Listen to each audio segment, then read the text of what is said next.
they gave us.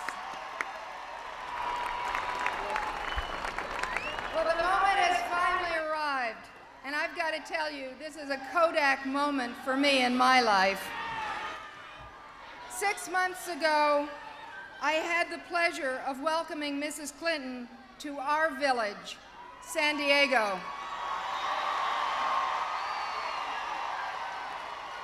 Tonight, I have an even greater honor. Ladies and gentlemen, please welcome the First Lady of the United States, Hillary Rodham Clinton.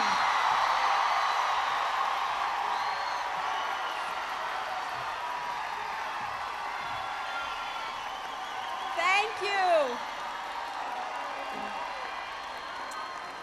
Thank you so much. Thank you, Valerie. Thanks to all of you for being here with us. I understand you were able to watch the debate. Did you have a good time watching the debate? Well, the President and I are so happy to be back here in San Diego in Southern California, and we want to thank every one of you who is here tonight for your support of the President and the Vice President and what they are trying to do for our country. And it gives me great pleasure, and I'm so proud to introduce my husband, the President of the United States.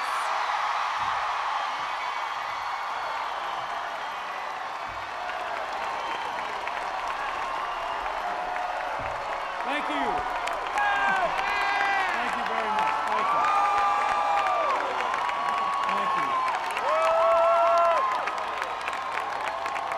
Thank you. Thank you.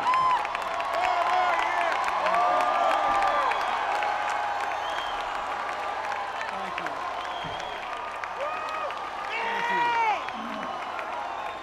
Thank you.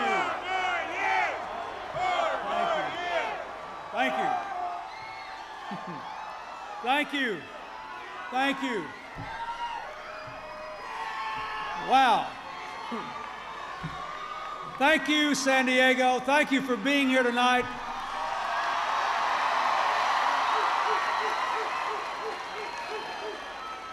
Thank you for your support and your concern for our country. You had a pretty good seat at the debate, didn't you? Well, the first thing I want to say is I hope you were proud of your fellow Californians who were the citizens on that debate. They did a good job. They asked good questions and made me feel good about it. I want to thank the people who are here with us tonight. Thank you, Deputy Mayor Valerie Stallings, for your comments and for being here. Thank you, Lieutenant Governor Gray Davis. Thank you, Congressman Bob Filner, the best advocate this county ever had.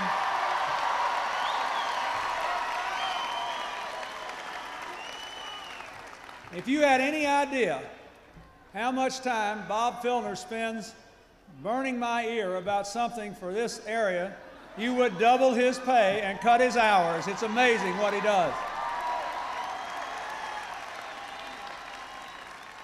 I also want to say a special word of appreciation to Peter Navarro, who is also running for Congress, and I want you to help him get elected. Stand up, Peter.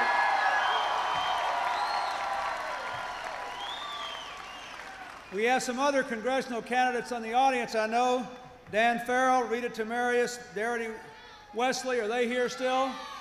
Good for you. Thank you for running. Thank you, Howard Wayne, for running for the Assembly. I know you're here. Thank you, Representative Richard Katz, for being here. And Susan Davis, thank you for being here. Thank you, State Senator and the leader of the State Senate, Senator Lockyer, thank you for being here. And thank you, Kathleen Cannell, for your leadership in the State Controller's Office. Ladies and gentlemen, I want you to join me in thanking the people who provided our music, the Lincoln High School Gospel Choir. Where are they? The Scripps Ranch High School Marching Band.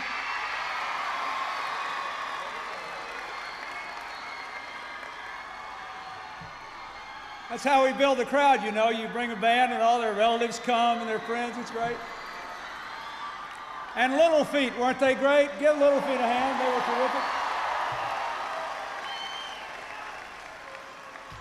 Folks, I'm so glad to see you here tonight. I'm so glad to see so many young people here tonight. It's your future we're fighting for.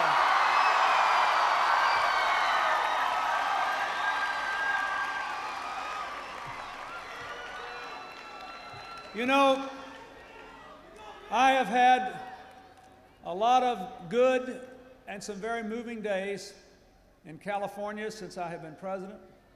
I've had a lot of great days in this county since I first started coming here as a candidate.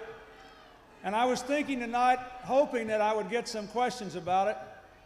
But I want to say to you, the people of this county have worked with our administration, and that's why we've been able to double the border guards here, why we've been able to invest in cleaning up the environment here, why we've been able to help put more police on the street here, why we've been able to guarantee that there will be more contracts for that shipyard here so that those folks who ask me not to forget them will have jobs into the 21st century. And I thank all of you who had anything to do with that.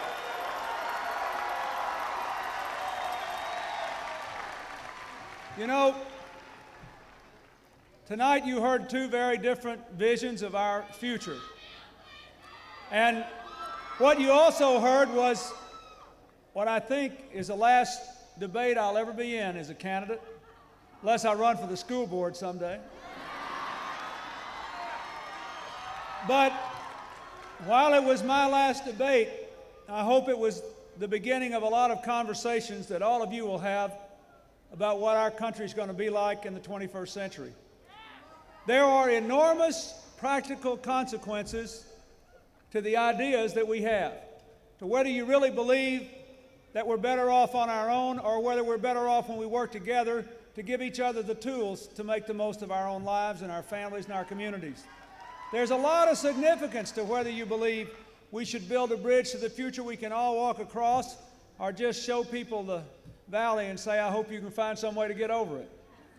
Whether you believe that we're out there on our own because the government is intrinsically our enemy, or whether you think that the government's just another part of this great partnership we call America, and Hillary was right, it does take a village to raise a child and build a community and build a future.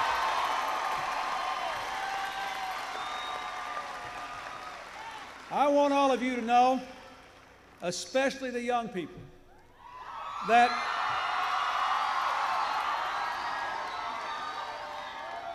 I want you to know that as someone who's not so young anymore, I am more idealistic today about the promise of this country than I was the day I took the oath of office as president. I have more confidence today in our ability to work together to make good things happen for America than I did the day I took the oath of office.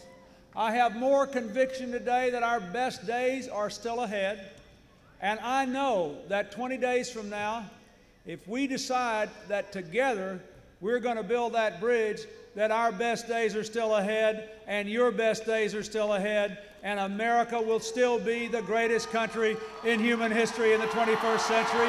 Will you help me build that bridge? Will you help me do it for 20 more days? Thank you, and God bless you all. Thank you.